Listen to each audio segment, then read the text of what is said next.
President Okonkwo's authorization echoed through the chamber. Activate Project Aegis immediately.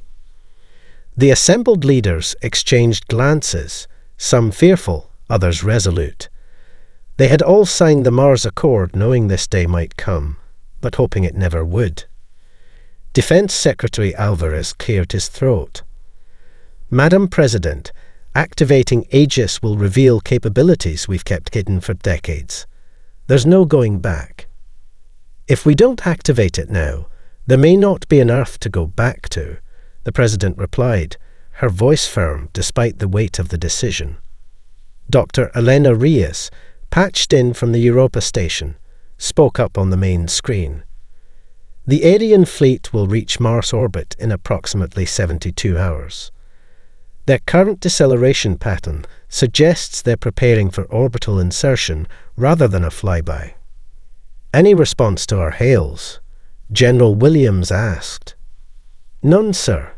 We've transmitted on all known frequencies and even attempted some theoretical communication methods based on the Ganymede artifacts. They're receiving our signals, but choosing not to respond. Director Chen of Intelligence stood, activating a secondary display. Based on their approach vector and formation, we're looking at a military force, not explorers. Our analysis suggests a harvesting pattern consistent with the warnings in the Forerunner archives. The room fell silent again.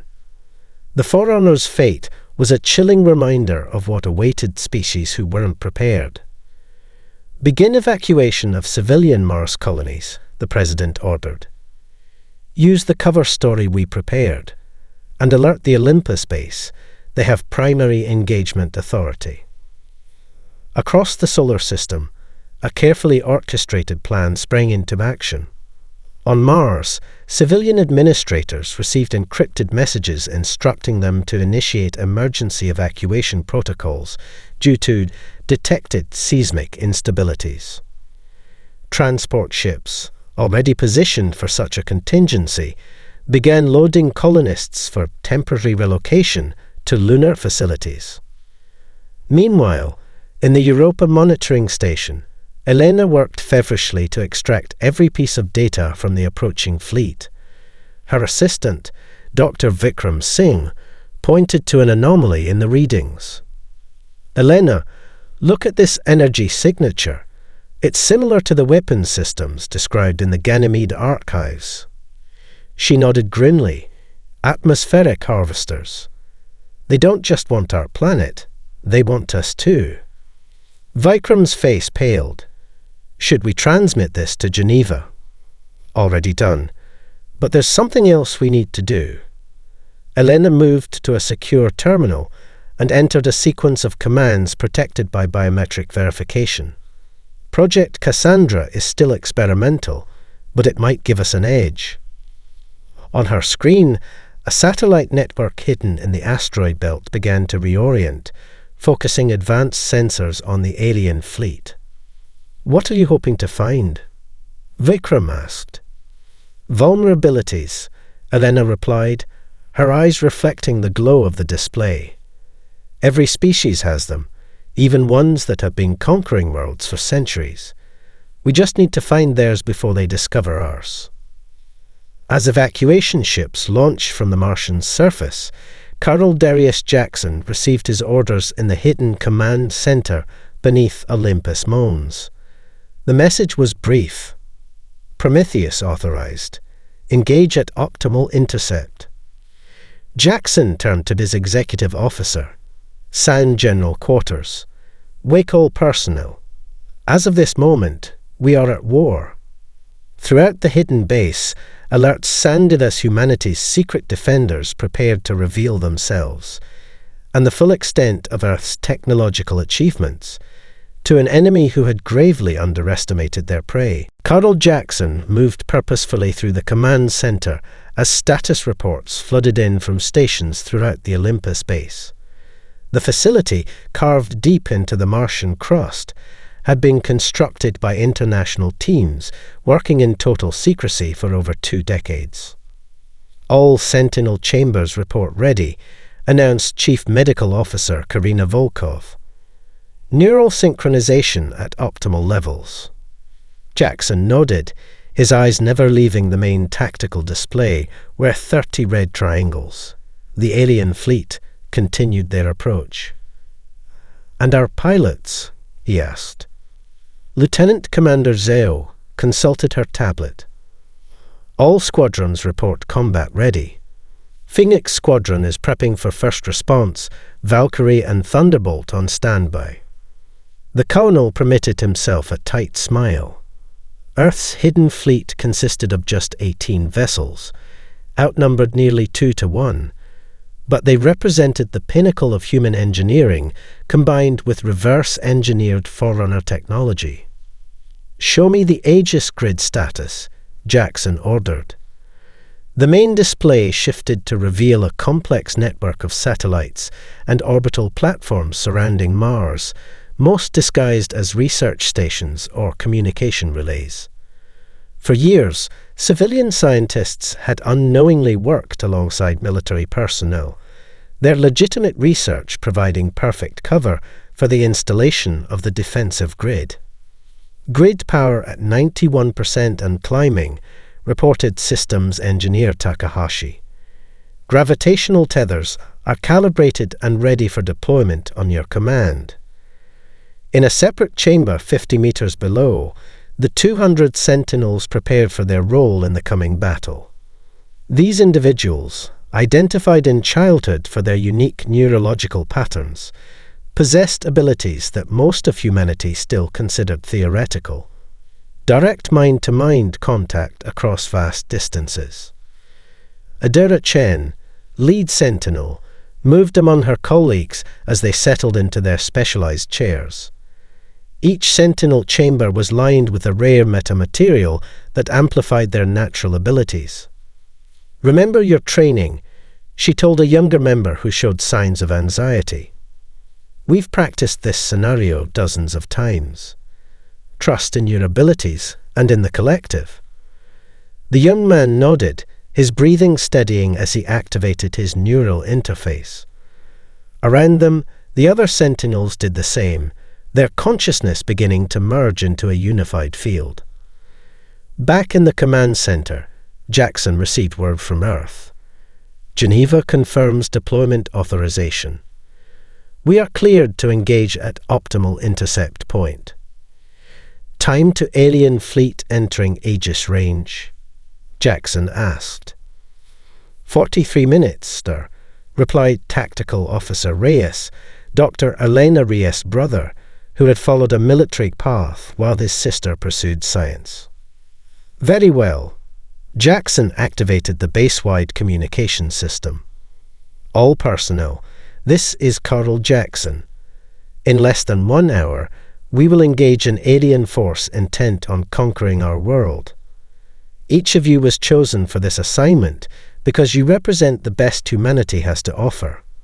Today, we stand not just for Earth, but for every species that has fallen to the hegemony's aggression." Throughout the base, personnel paused to listen, the weight of responsibility settling on their shoulders. The enemy believes they are facing a primitive species, easily conquered. They expect no resistance beyond what they can see. Our advantage lies in what we have kept hidden. Jackson's voice remained steady, confident. Today, we show them the true face of humanity, not as conquerors, but as defenders who will not yield. As he spoke, technicians made final adjustments to weapon systems that had never been field-tested against a real enemy. Engineers monitored power levels in experimental drives. Medical teams prepared for casualties they hoped would never come. Aegis defensive grid now at 97% power, announced Takahashi. Optimal parameters achieved.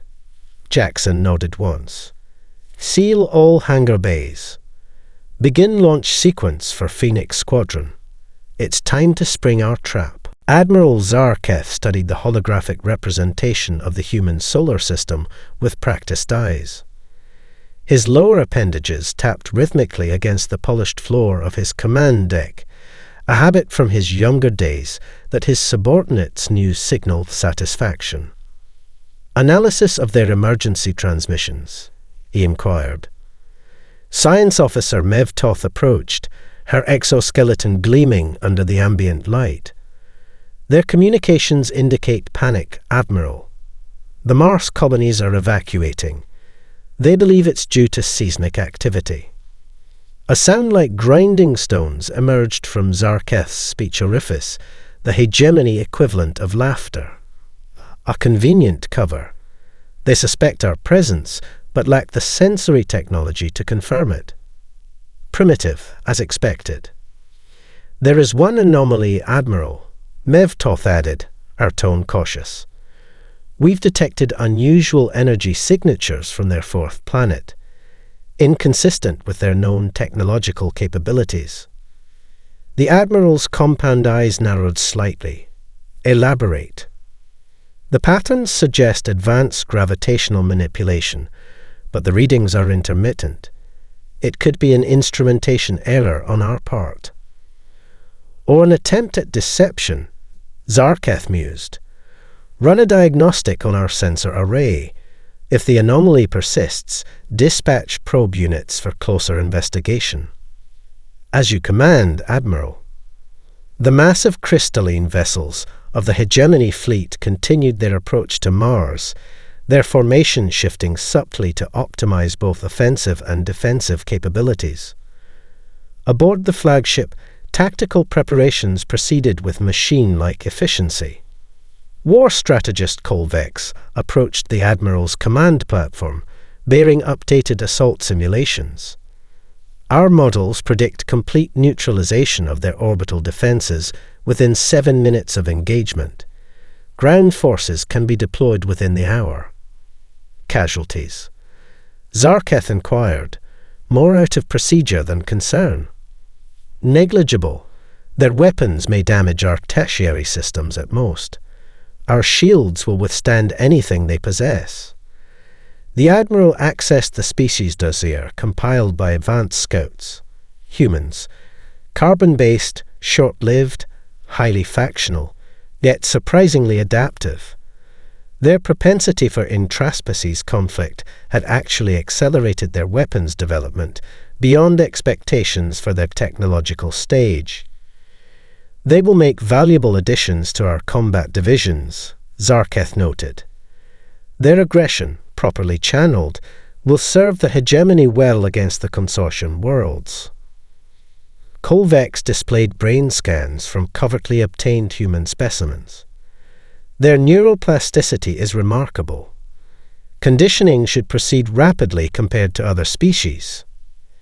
"Excellent. Prepare the harvester units for deployment once we secure orbital supremacy." Throughout the fleet, specialized chambers were being readied, environments designed to contain and process thousands of human specimens. The hegemony had refined their harvesting techniques over centuries, ensuring minimal damage to valuable biological resources. In his private chamber adjacent to the command deck, Zarketh reviewed the Conquest protocols one final time. The hegemony's process was methodical: neutralize defense capabilities, harvest a representative population sample, establish planetary control systems, then gradually integrate the remaining population into appropriate service roles. He had overseen 12 such operations in his career. Humans would be the 13th species to join the hegemony under his guidance. A communication alert interrupted his review. "Admiral, we've completed our sensor diagnostic," reported Mev Toth. "The anomalous energy readings persist, but remain inconsistent. 3 probes have been dispatched for closer investigation. Estimated time to contact. The probes will reach Mars orbit 17 minutes before our main fleet." Zarketh considered this information. "Very well. Maintain course and speed. If the probes detect anything of concern, we can adjust our approach." As the Admiral returned to the command deck, a subtle disquiet had replaced his earlier satisfaction. Something about this system felt different. He dismissed the thought as irrelevant.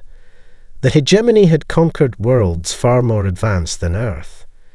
These humans, with their primitive technology and divided planet, would fall like all the others before them. How wrong he was. The first alien probe entered Mars orbit and immediately began scanning the surface. Its sophisticated sensors penetrated the atmosphere, mapping installations and analyzing energy signatures. Had the probe been designed to detect emotional responses, it might have registered surprise when its transmissions back to the fleet suddenly ceased. In the Olympus Base Command Center, Lieutenant Sato allowed herself a small smile.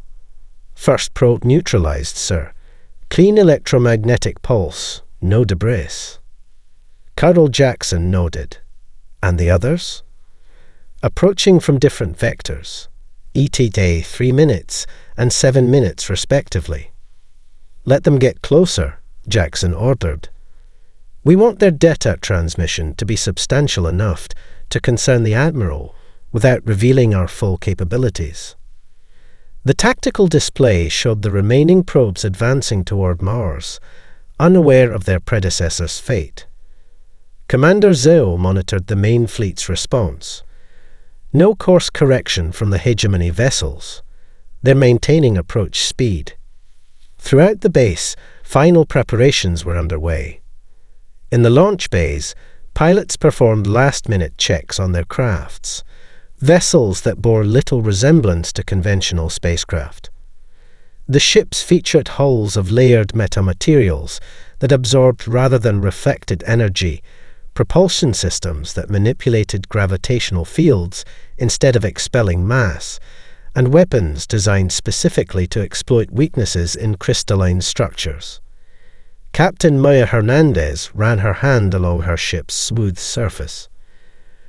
"How are you feeling, Phoenix?" she asked, though not expecting a verbal response. The neural interface built into her flight suit would connect her mind directly to the vessel's systems once activated, creating a symbiotic relationship that enhanced both human reaction time and machine processing. The second alien probe entered optimal scanning range. This time, rather than neutralizing it immediately, Earth's defenders allowed it to detect a portion of the Aegis grid, just enough to raise questions. In the Sentinel chamber, Adira Chen opened her eyes. The probe is transmitting data back to the fleet. They're confused by what they're seeing. Colonel Jackson smiled grimly. Good. Let's give them something more to think about. Neutralize it, but make it look like a malfunction. Technicians executed the command, sending a precisely calibrated energy pulse that overloaded the probe's systems in a way that would appear as an internal failure. Aboard the Hegemony flagship, Admiral Zarketh received the troubling reports. 2 probes lost? What was the last transmission from the second unit? Science Officer Mevtov displayed the data. It detected energy signatures inconsistent with human technology. The patterns suggest, "Sir, they resemble Forerunner configurations." For the first time, concern flickered across the Admiral's features. Impossible. The Forerunners never reached this sector. The evidence suggests otherwise, Admiral. The probe also detected artificial structures beneath the Martian surface, extensive installations our scouts never reported. The Admiral's mind raced through implications. If humans had discovered Forerunner technology, but no, even with such finds, a primitive species couldn't possibly understand or implement such advanced concepts. Alter our approach, he ordered finally. Defensive Formation Delta. Prepare primary weapon systems for immediate engagement upon reaching orbit. Throughout the fleet, crews responded to the unexpected command change. Shield generators hummed as additional power was diverted to defensive systems. The third probe entered Mars orbit, now actively searching for the anomalies reported by its predecessor. it detected the energy signatures again, stronger this time. A vast network of interconnected nodes surrounding the planet. "Admiral," Mevtoth's voice carried unmistakable alarm. "The third probe confirms extensive defensive systems around Mars. The grid appears to be activating." The tactical display updated, showing the mysterious energy field expanding rapidly. "Evasive action," Zarkov commanded. "All vessels, maximum thrust." But it was already too late. The trap was sprung. In the Sentinel chamber, Adira Chen led her team deeper into the collective trance state. Their specialized neural interfaces hummed softly, translating brainwave patterns into focused transmissions that crossed the void between worlds. 200 human minds joined as one, reaching outward toward the approaching alien fleet. "I can sense them," whispered Adira, her physical voice barely audible, while her mental projection strengthened. "Their minds are structured differently, rigid compartments, hierarchical thought patterns." Around her, the other Sentinels contributed their unique abilities to the group consciousness. Some specialized in emotional projections, others in memory access, and a few rare individuals could navigate alien thought processes with remarkable intuition. Dr. Marcus Reed, the Sentinel program's lead scientist, monitored their vital signs with growing excitement. "Incredible! They've established contact faster than our simulations predicted." In the command center, Carl Jackson received the update. "Sentinel team reports successful neural contact, beginning phase 1 of psychic operations." On the main display, the alien fleet had slowed dramatically as the gravitational tethers took effect. 30 massive vessels now hung suspended in space, their propulsion systems struggling against forces they weren't designed to counter. The Sentinels report the aliens are experiencing confusion. Reed's voice came through the comm system. "They've never encountered anything like our gravitational tethers before." Deep within the alien flagship, Admiral Zarkov fought against an unfamiliar sensation invading his ordered mind. Fragments of human warfare throughout history flashed behind his compound eyes. Primitive humans fighting with stone tools, armies clashing with metal weapons, the devastating power of nuclear weapons, and finally the technological leap that had brought humanity to space. "Admiral, our engines are at maximum output, but we're making no progress," reported his second-in-command, voice tight with concern. "Whatever force holds us continues to adapt to our countermeasures." Zarkov struggled to focus as more foreign thoughts invaded his consciousness. The humans were somehow projecting directly into the hegemony neural network, a capability no species had demonstrated before. "Deploy psychic shields," he ordered, his voice uncharacteristically strained. But the hegemony's defenses, designed to block conventional telepathic species, proved inadequate against Earth's unique approach. The human Sentinels didn't attempt to overpower the aliens' mental barriers. They slipped through existing pathways, exploiting the hierarchical structure of the hegemony mind. In the Sentinel chamber, Adira guided her team through the alien thought patterns. They've engineered away what they consider emotional weaknesses, but that's created blind spots. Direct your projections toward their suppressed emotional centers. The Sentinels adjusted their approach, sending targeted pulses of primal human emotions, fear, doubt, confusion, directly into areas of the alien brain that had atrophied from disuse. The effect was immediate and devastating. Throughout the hegemony fleet, crew members experienced emotional responses their conditioning had never prepared them for. Decision-making slowed. Coordination faltered. Dr. Reed reported the developments with barely contained excitement. "Colonel, The Sentinels are effectively bypassing the aliens' mental defenses. They're creating what I can only describe as an emotional cascade failure. Can they maintain this connection? Jackson asked. Indefinitely, according to Adair, the aliens have no frame of reference for this type of mental contact. They've evolved along purely technological paths, neglecting mental disciplines. In the flagship's command center, Admiral Zarketh gripped his control console as another wave of alien emotions washed through him. For the first time in centuries of warfare, he felt something approaching respect for an opponent, quickly followed by an unfamiliar sensation that took him moments to identify: fear. These humans weren't simply primitive beings who had stumbled upon advanced technology. They were something altogether more dangerous, a species that had developed along paths the hegemony had never considered possible. Captain Maya Hernandez felt her ship respond to her thoughts as Phoenix Squadron emerged from the Martian hangars.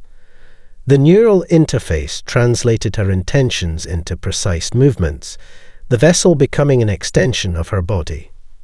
Phoenix Squadron, execute attack pattern Theta, she commanded, both verbally and through the neural link. Our pilots acknowledged immediately, their ships forming a precise formation that would have been impossible with conventional controls. The tactical display inside her helmet showed the alien fleet trapped in the gravitational tethers, their massive crystalline hulls shimmering with defensive energy. "Remember your training," Maya told her squadron. "Target propulsion systems and weapons only. Command wants prisoners, not martyrs." As the Earth vessels approached, the aliens managed to bring some of their defensive weapons online. Energy beams lanced out toward the human ships, but the specialized hulls performed exactly as designed. Instead of reflecting or absorbing the energy in conventional ways, the metamaterial coating redirected it along precisely engineered pathways, dissipating the force or, in some cases, feeding it back into the ship's own systems. "They're confused by our defense mechanisms," reported Lieutenant Rodriguez, Maya's wingman. "Their targeting systems keep adjusting, trying to find a vulnerability." Maya smiled grimly. "Let's not give them time to figure it out. Deploy singularity munitions." From hidden ports in the human vessels, specialized weapons launched toward the nearest hegemony ships. Unlike conventional explosives or energy weapons, these devices created precisely calibrated gravitational singularities, miniature black holes that existed for mere microseconds before evaporating. Brief as they were, their effect on the crystalline hulls was devastating, creating localized structural failures without risking reactor breaches. In the Olympus Base Command Center, Colonel Jackson watched the battle unfold with grim satisfaction. Status report on Phoenix Squadron's first engagement. 3 hegemony vessels effectively neutralized, Commander Zeo reported. No human casualties. Singularity munitions performing beyond projected effectiveness. On the main display, the tactical situation continued to evolve. The remaining alien ships attempted to coordinate their defensive fire, but the human vessels moved with an agility that defied conventional physics, manipulating local gravitational fields to execute maneuvers that seemed to violate inertia itself. "Deploy Valkyrie Squadron," Jackson ordered. "Target the western hemisphere of their formation." As the second wave of Earthships launched from concealed hangars, the aliens attempted a desperate countermeasure.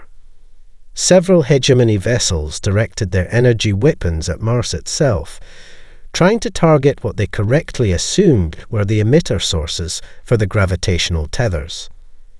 "Incoming planetary bombardment," warned Tactical Officer Reyes. "They're targeting Tether Complex 3. Jackson remained calm. "Activate kinetic shields over the complex." Beneath the Martian surface, massive generators powered up, creating a localized distortion in spacetime above the targeted area. When the alien energy beams struck this field, they simply ceased to exist, their energy redirected into a parallel dimension, another application of Forerunner technology that humanity had adapted.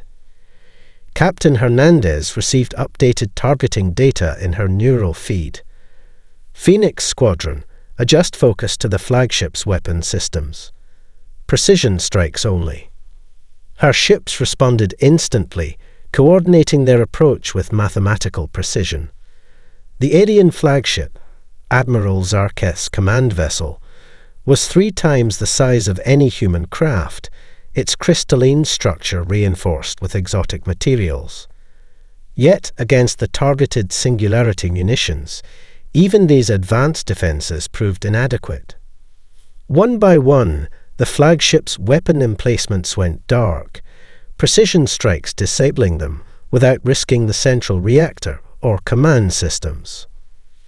Throughout the battle, Maya maintained perfect situational awareness through her neural link, processing information at speeds no unaugmented human could match. "This is Phoenix Leader," she reported. "Flagship neutralized. Moving to secondary targets." Behind her, the massive alien vessel hung powerless in space, its weapons systems dark, its engines silent. Admiral Zarketh waited in the conference chamber of his disabled flagship, his posture rigid despite the unprecedented defeat his forces had suffered.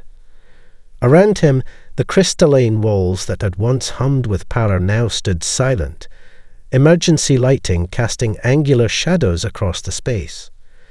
The human delegation arrived precisely on schedule, a small group led by Colonel Jackson.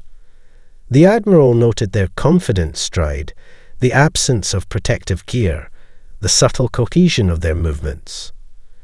Not the behavior of a primitive species savoring an unexpected victory, but of equals who had executed a carefully planned operation. "Your species concealed its true capabilities with remarkable discipline," Zarketh stated, his translator converting the complex harmonics of his language into sounds humans could comprehend. Colonel Jackson placed a small device on the table between them. It projected a holographic display of Earth's complete defense network, far more extensive than anything the hegemony had detected. The network extended beyond Mars, with hidden installations throughout the asteroid belt and as far as Jupiter's moons. "We've been expecting visitors like you for longer than you realize," Jackson explained, his tone neutral but firm. The Forerunner ruins on Ganymede contained explicit warnings about the hegemony and other expansionist civilizations. The Admiral's compound eyes widened slightly, the only outward sign of his shock. "The Forerunners reached this system. Impossible. Our records show they never expanded to this sector." "They came as refugees, not conquerors," Jackson countered. "The last survivors of their civilization, fleeing the same fate you had planned for us." Zarketh studied the human with newfound curiosity. "Yet you clearly possess technology beyond their level. The gravitational manipulators alone." "We adapted their principles and improved upon them," Jackson said. "Humans excel at innovation. We've had plenty of practice solving problems with limited resources." The diplomatic team accompanying Jackson included Dr. Elena Reyes, who now stepped forward.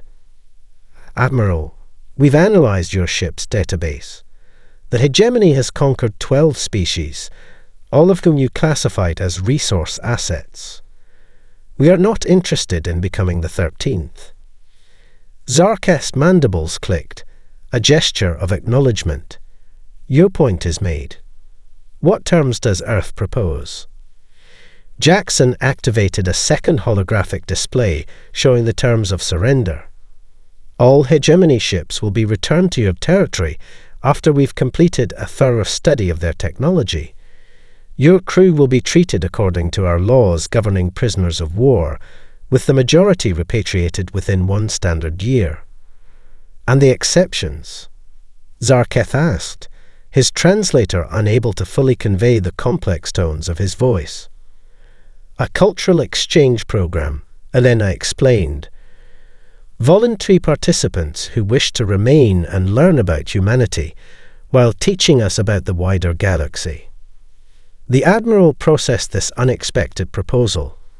In 3 centuries of conquest, no species had ever offered terms to the hegemony. They had always been the ones dictating conditions. There is one more requirement, Jackson added. You will personally deliver a message to your Council of 7. What message? Asked Zarketh.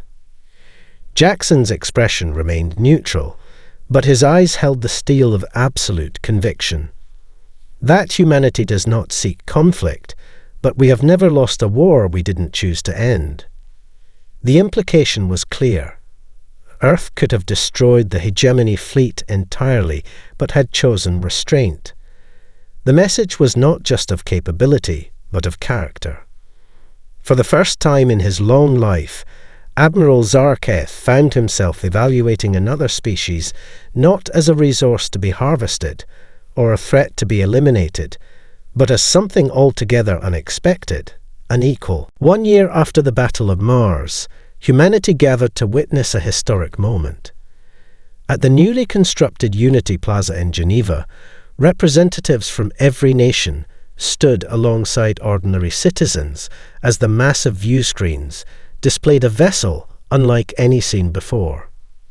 The Earthship Ambassador hung in orbit, its sleek design incorporating both human aesthetics and the advanced principles gleaned from Forerunner archives and hegemony technology. This was humanity's first true interstellar vessel, not a warship, but an exploration and diplomatic craft. President Okonkwo addressed the assembled crowd. Her voice carried to billions watching worldwide. Today marks not an ending, but a beginning. We defended our home when threatened, but now we reach outward with open hands. The cameras panned to show honoured guests few humans would have imagined possible a year earlier. A delegation of hegemony representatives, part of the cultural exchange program that had evolved from the original peace treaty. Among them stood former Admiral Zarketh, now serving as the hegemony's first ambassador to Earth. We have learned much from our new allies, the President continued, about the wider galaxy, its dangers, and its wonders. But perhaps the most valuable lesson came from within, the knowledge that humanity's greatest strength lies not in our weapons or technology, but in our diversity of thought and our capacity for both conflict and cooperation. In the front row, Dr. Elena Reyes sat alongside Colonel Jackson and Captain Hernandez, all 3 now holding positions on the newly formed Stellar Exploration Council. Elena's research into the Forerunner archives had accelerated humanity's understanding of propulsion technology by decades, while the insights gained from studying the hegemony vessels had revolutionized energy production worldwide. The ambassador begins its journey tomorrow, President Okonkwo announced. Its mission, to establish peaceful contact with neighbouring stellar civilizations and to represent Earth not as conquerors, but as contributors to a galactic community we are only beginning to understand. The screens shifted to show the ship's multinational crew boarding, each member selected not just for their technical expertise, but for their ability to represent humanity's countless cultures and perspectives. After the ceremony, Elena joined her colleagues in a reception at the renovated United Nations headquarters. Through the windows, she could see the memorial to those few humans who had given their lives during the Battle of Mars, a reminder that even victory carried costs. Quite a change from a year ago, Jackson commented, joining her by the window. When we were preparing for the worst. Elena nodded. The Hegemony Council's reaction to Zarketh's message surprised me. I didn't expect them to embrace diplomatic relations so quickly. From what I understand, Jackson replied, the Admiral's report fundamentally changed their risk assessment protocols. Finding a species that could defeat them technologically while choosing mercy over retribution, it challenged their entire worldview. Across the room, Ambassador Zar Keth conversed with human diplomats, his once rigid posture now more fluid, adapted to Earth's gravity and social customs. The cultural exchange had transformed both sides in unexpected ways. Captain Hernandez joined them, her neural implants now standard technology for the ambassador's crew. The navigation team reports all systems ready for tomorrow's launch. We're making history. Elena smiled, looking upward toward the stars now filled with possibility rather than threat. Not just making history, she corrected gently. Beginning it. In the Hegemony's Grand Archive, the classification for humans had been permanently updated. Approach with respect and openness. Technological development. Innovative and rapidly adaptive. Notable characteristics. Emotionally complex, surprisingly merciful, potentially valuable allies. Recommended action, collaborative engagement.